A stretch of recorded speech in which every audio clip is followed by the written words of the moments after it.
係，因為都冇見啊Chantel一段時間啦，係之前我哋有啲即係舊年應該係啲勁爆係咯，之後咁好快脆咧就已經聽到你要去第二度讀書，其實當時我都有啲 shock， 即係有啲震驚，因為都係啱啱開始你嘅歌唱嘅事業啦嚇，咁啊亦都好多 fans 啦，啲歌又好受歡迎啦，啱啱係你樂壇嘅起步啊！突然間睇到個消息話你去外國讀書，當時我都打咗個突㗎點算啊？而家科技先進啊！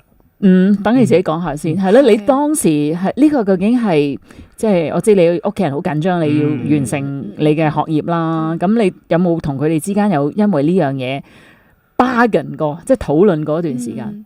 有嘅，其實由細到大，爹哋媽咪都想我係出國讀書啦。咁但係就未知道係幾時或者係咯，或者去邊度，即係一路都傾緊嘅。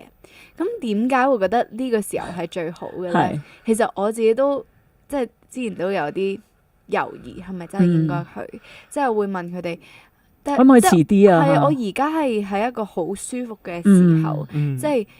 我唔想走啊！即係呢度而家係我嘅 comfort zone，即係如果我走咗嘅話，我就咩都冇晒咁樣。